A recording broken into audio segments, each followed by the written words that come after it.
Selamat pagi anak-anak. Halo, berjumpa lagi dengan Bu Fani. Hari ini kita akan belajar tentang IPA, masih di tema 1 ya, masih tentang keanekaragaman budaya bangsa.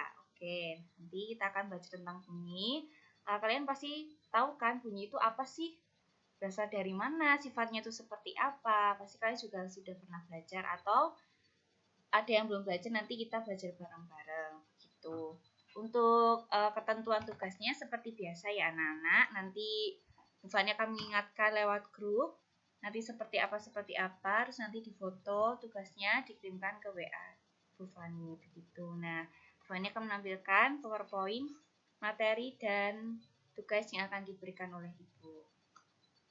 Nah, yang pertama ini, sumber bunyi merupakan atau pengertiannya adalah berasal dari semua benda yang bergetar. Nah, semua benda yang bergetar itu juga akan menghasilkan bunyi. Gitu. Contohnya aja bisa dari contoh alat musik gitar. Nah, gitar kan nggak mungkin kalau dia tidak dimainkan oleh manusia nanti juga akan bergetar, kan tidak mungkin. Nah, dan itu pasti harus dimainkan dan baru terdengar bunyinya atau suaranya gitar itu. Nah, begitu juga di sini ada beberapa contoh alat musik ya dari berbagai daerah itu. Nah, setiap alat musik ini memiliki cara memainkan yang berbeda. Nah, tentunya apa ya? Tentunya misalnya ini biola. Biola kan dengan cara digesek baru bisa bunyi gitu. Jadi intinya jika alat musik ini dimainkan baru bisa berbunyi. Negara kita itu ternyata memiliki keanekaragaman budaya, khususnya alat musik daerah yang berbeda-beda. Misalnya Jawa Tengah, gamelan, terus Jawa Timur mungkin juga bisa gamelan. Terus misalnya dari mana itu? Dari Maluku juga ada angklung. Begitu. Kita lanjut ya. Kita lanjut sebentar, oke? Nah, ini tugasnya. Nah, nanti anak-anak menuliskan alat musiknya namanya apa, kemudian dimainkan dengan cara bagaimana. Gitu, ada 5 ya.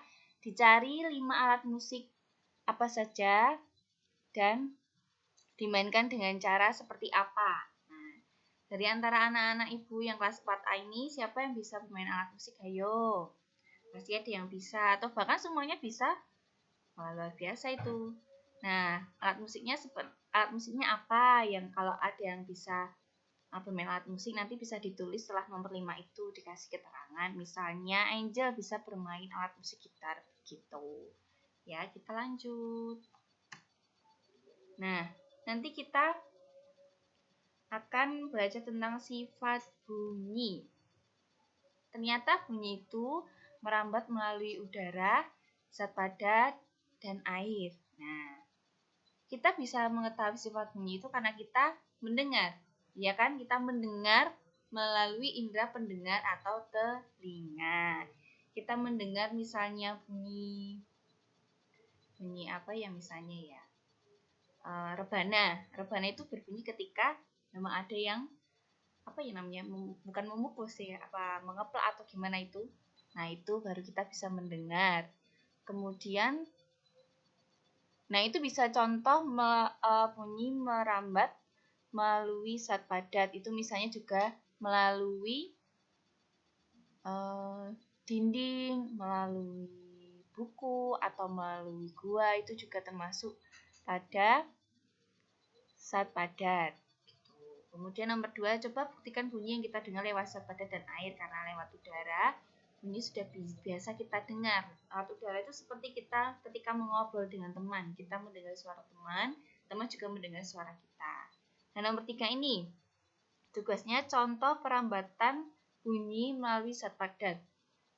Nah, tugasnya anak-anak mencari ya, itu tuh melalui apa saja zat padat itu dapat merambat.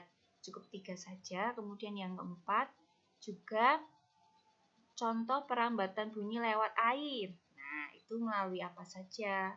Ditulis ya, ada 3 pokoknya. Ingat, bunyi itu tidak bisa merambat di ruang hampa, tetapi bunyi dapat dipantulkan. Misalnya kita sedang berbicara atau berteriak di depan dinding persis. Nah, nanti suaranya akan dipantulkan. Kemudian kalau tidak bisa merambat di ruang hampa, contohnya ketika kita sedang menonton di bioskop.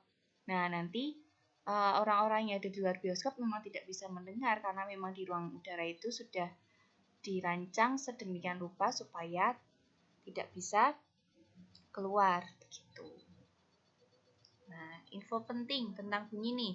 Bunyi dapat dipantulkan. Bunyi akan dipantulkan jika perambatan bunyi itu terhalang oleh benda-benda seperti batu, besi, seng, dan sebagainya. Gitu. Kemudian bunyi dapat diserap juga ternyata.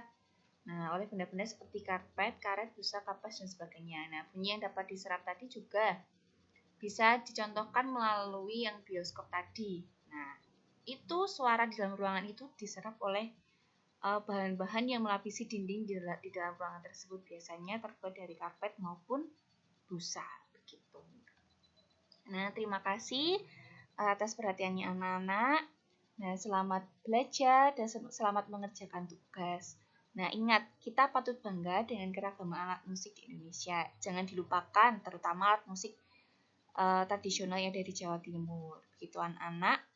Alangkah baiknya juga kalau kalian bisa memainkannya, itu sangat luar biasa. Gitu. Terima kasih dari Bu Fani. Terima kasih dan sampai jumpa.